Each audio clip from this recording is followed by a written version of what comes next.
Hi, just making this quick little video on backdoor dominants. I want to just explain a little bit what they are, what they sound like and why they work. Okay, so let's get into it.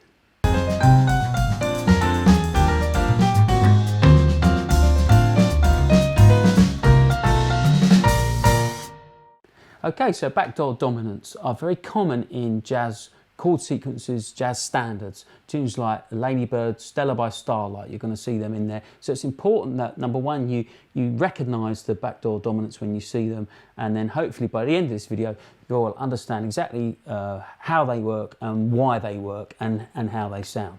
So I've made this little sheet for you. You're welcome to download it for free. Just click the link below, or you can just follow along with me on screen.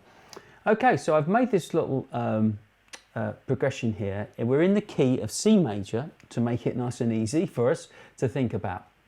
And as it says here, a backdoor dominant is basically it's a dominant 7 built on the flat 7 of the key. Okay, and that is used as a substitution for a 5 chord. Okay, so we're substituting the 5 chord for a flat 7. And then quite often what you'll find with this is you can have the 2 in front of it, the 2 of the flat 7, okay?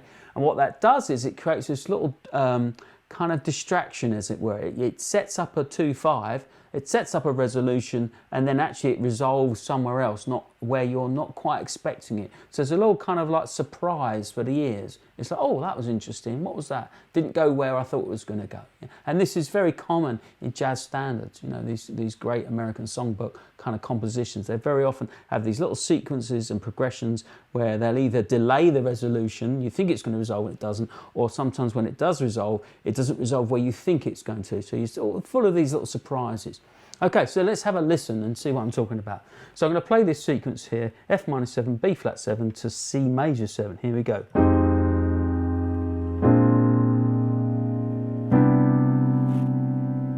Okay, you hear that?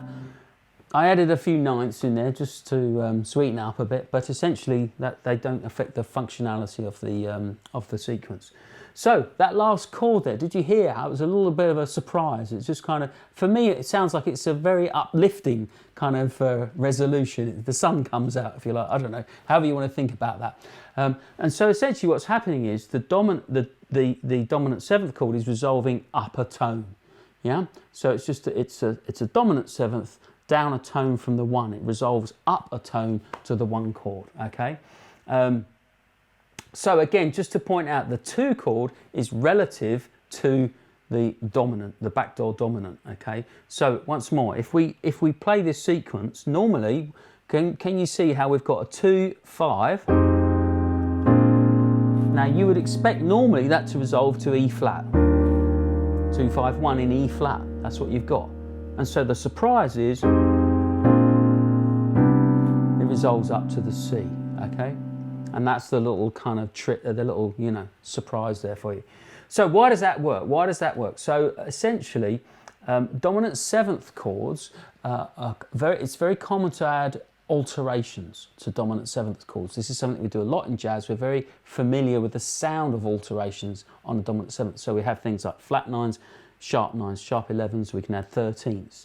When we take into account those alterations that are possible on both of these 2 dominant 7th chords, then what we realise is there's a lot of similar notes, or sort of, I should say similar pitches, because the enharmonic spelling of the notes may be different. So sometimes I'm talking about a C flat and sometimes I'm talking about a B natural, but they're the same pitch. So so when we take that into account, there's a lot of commonality between these 2 dominant 7th chords, and essentially that is why we can substitute one for the other. They're interchangeable.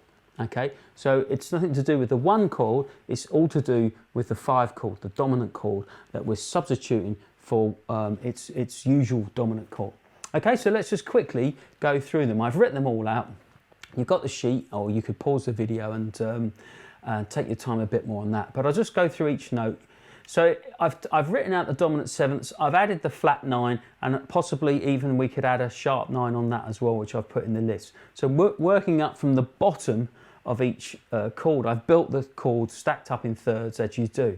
I've labelled all the notes of each chord, and then I've put how they would function if they were on the other chord. Okay, so essentially, we can just switch the root notes, and what we find is that the same note fits in either chord, but it just has a different interval. Okay, so let's quickly go through it. So if we take a B flat 7, we go through each note of that chord. What we've got is on the B flat, obviously that's the 1 on a B flat, but over a G7, that is not a minor third, that functions as a sharp 9. Again, yeah, so sharp 9. Yeah, which technically is an A sharp, yeah, on the G7, sharp 9. Okay, so next note of the B flat 7 chord will be the third, the major third.